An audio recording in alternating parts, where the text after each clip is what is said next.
Have you ever felt like you're constantly being asked to prove something that should never need proof?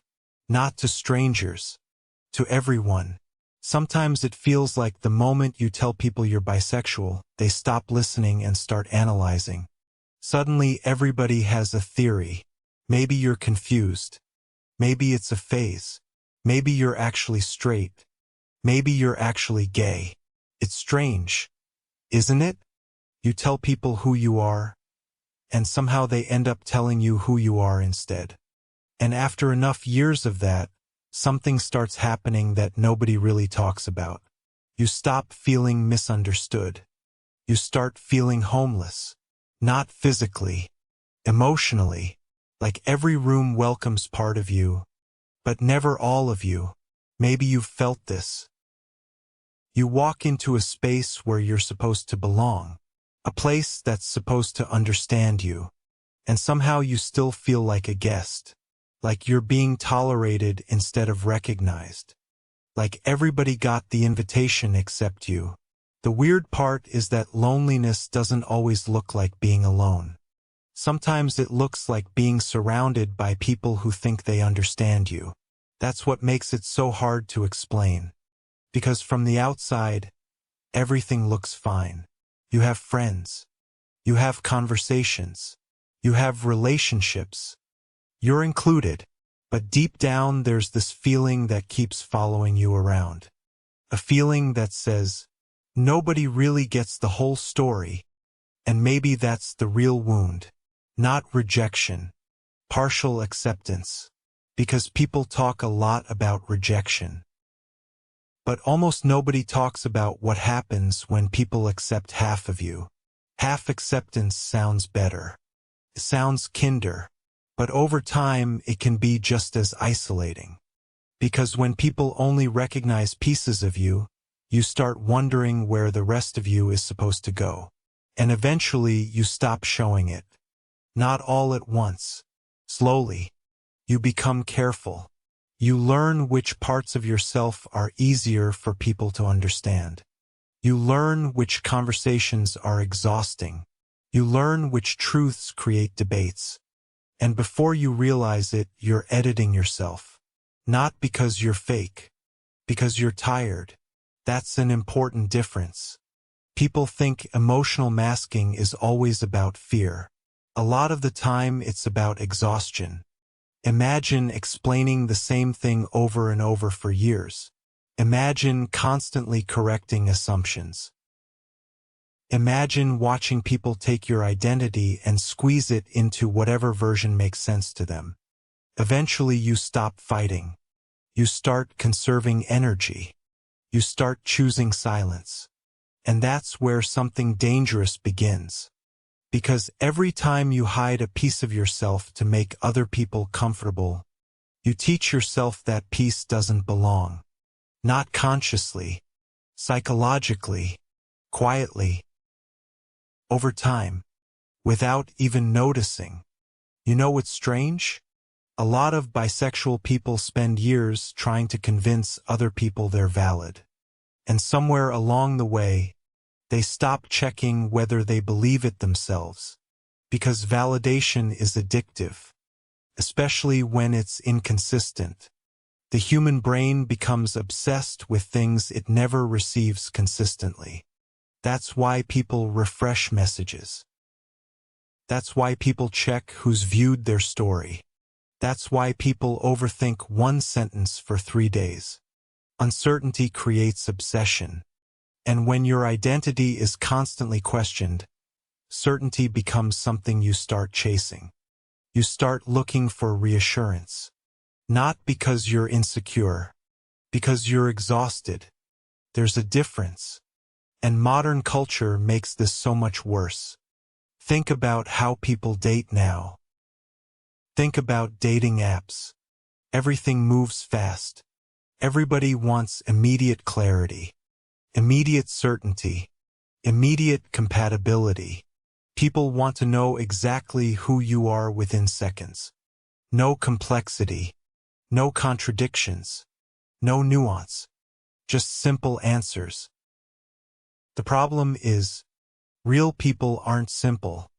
And bisexual people often end up trapped between what they are and what people expect them to be.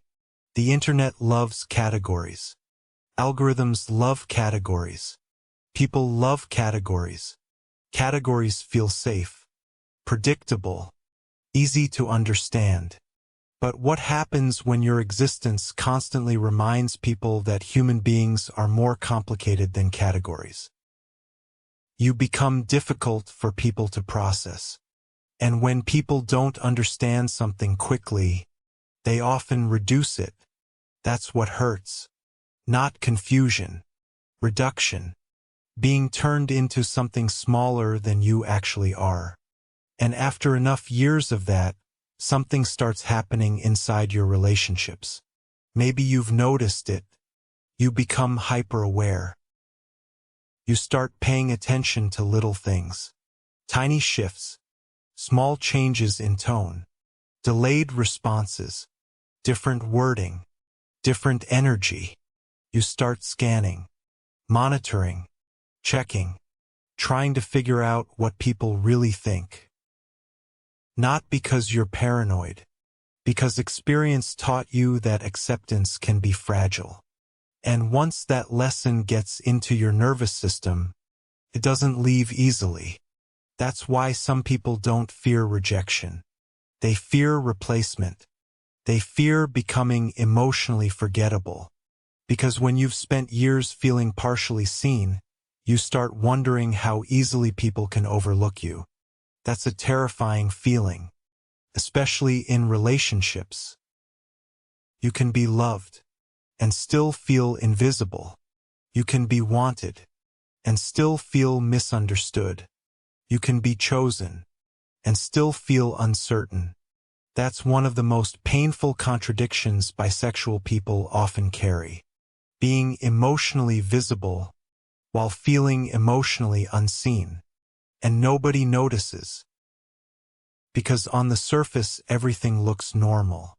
But inside, there's this constant question. Would they still understand me if they knew everything? That question changes people. It makes them hesitate. It makes them over-explain. It makes them second-guess themselves. It makes them rehearse conversations that haven't happened yet. It makes them prepare for rejection before rejection even exists. And that's where things become exhausting. Because eventually you're not just living your life anymore. You're monitoring it, watching yourself through other people's eyes, editing yourself in real time, managing perceptions, managing expectations, managing misunderstandings, managing reactions. It's like becoming your own public relations team, 24 hours a day. And after a while, you forget what it feels like to simply exist, without explanation, without defense, without preparation, just exist. That's why so many people who feel like they belong nowhere aren't actually looking for attention.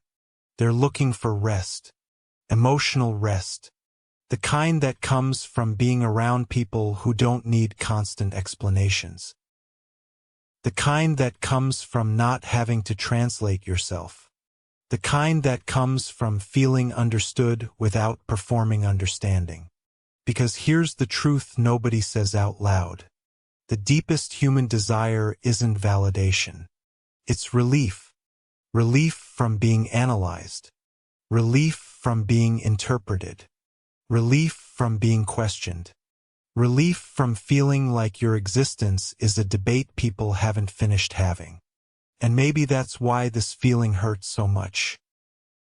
Because it isn't really about identity anymore. It's about belonging. It's about wanting one place where you don't have to shrink yourself. One relationship where you don't have to edit yourself. One conversation where you don't have to calculate every word. One moment where you can finally stop explaining. Maybe you've spent years looking for that place. Community, a relationship, a group, a label, perfect fit. But here's the realization that changes everything. The feeling of belonging nowhere doesn't always come from other people rejecting your complexity. Sometimes it comes from spending so many years defending your complexity that you start treating it like a problem too. Read that again. Because that's the trap. You spend years hearing that you're difficult to understand. And eventually you start believing understanding yourself requires simplification. But it doesn't. Human beings were never meant to fit perfectly into categories. We're contradictory, messy, complicated, always changing. That's not a flaw. That's what makes us human. And maybe belonging isn't finding a box that's finally big enough for you. Maybe belonging begins when you stop trying to squeeze yourself into one. Because the truth is, people who feel like they belong nowhere often spend years searching for a place that feels like home, only to discover something unexpected. The home they were looking for was never a side, never a label, never a category. It was the version of themselves they stopped apologizing for. And once that happens, something becomes very quiet. The pressure, the proving, the defending, the explaining. It doesn't disappear overnight, but it starts losing power. Because for the first time, you're no longer asking other people for permission to exist exactly as you are. And that's when something remarkable happens. You stop feeling like someone standing outside every room, and start realizing you were never the outsider. You were just carrying a version of yourself that was tired of asking to be let in.